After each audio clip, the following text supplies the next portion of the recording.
Redmi 13 এই মোবাইলটা হঠাৎ করে পাওয়ার বন্ধ হয়ে যায়। তো আমি ভালো করে চেক চুক দেওয়ার পর দেখি মোবাইলটা ফুল শর্ট দেখাইতেছে, এবং চার্জার যখন লাগাই 0 0 এম্পিয়ার কোনো রকম কোনো চার্জার এম্পিয়ার টানতেছিল না, এবং মাদার বোর্ডের প্রান্তে খুব বেশি গরম হচ্ছিল। যার কারণে দেখতে পাচ্ছেন আমি কিন্তু ফুলফিল সেটআপটা খুলে এইটা টিনটা রিমুভ করবো। ভিডিওটা যদি ভালো লাগে অবশ্যই শেয়ার করে কিন্তু আপনার টাইম লাইনে দেখবেন। আমি কিন্তু প্রতিনিয়ত এই ধরনের প্রুফ সহ কাজগুলো আপনাদের জন্য নিয়ে আসতেছি।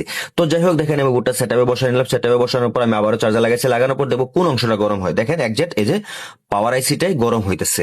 তো এটা কিভাবে সমাধান করবেন সেটা নিয়ে মূলত আমার আজকের এই ভিডিওটা। দেখেন ব্যাটারি কালেকশনটা আমি রিমুভ করলাম এবং আমার পাশে মিটার টানলাম, আনার পর বিপ মোডে নেওয়ার পর একটা একটা করে প্রত্যেকটা ক্যাপাসিটার আমি চেক করবো। যেহেতু ফুল শট আপনার ক্যাপাসিটার থেকেই হয়, 100% আমার জানা মতো ক্যাপাসিটার থেকে শর্ট হয় 99% মোবাইলে।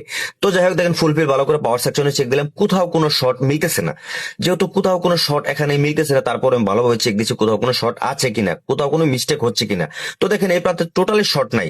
যেহেতু এখানে টোটালি শর্ট নাই এবং চার্জের রিডিংটা না, সেই ক্ষেত্রে দেখেন আমি চার্জিং এর যে আইসির অংশ, এই অংশটুকু খুলবো।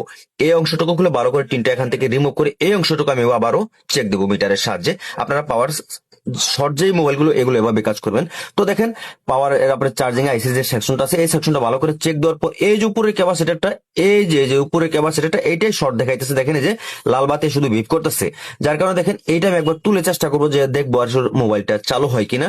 তো দেখেন শর্টকাটে আমি ক্যাপাসিটারটা তুলে ফেলবো। যেহেতু ভিডিওটা অনেক ফাস্ট করছি, 12 মিনিটের ভিডিওটা মাত্র 1 মিনিট 44 সেকেন্ডে আপলোড করছি, এর জন্য একটু দেখতে আপনাদের প্রবলেম হয়, অনেকটা ফাস্ট করে দিছি। তো যাই হোক, ক্যাপাসিটিটা রিমুভ করার পর এখন আমি সেটআপে বসে দেবো। মোবাইলটা চালু হয় কিনা। ভিডিওটা যদি ভালো লাগে আবারও বলতেছি, চ্যানেলটাকে লাইক কমেন্ট ফলো করে পাশে থাকবেন।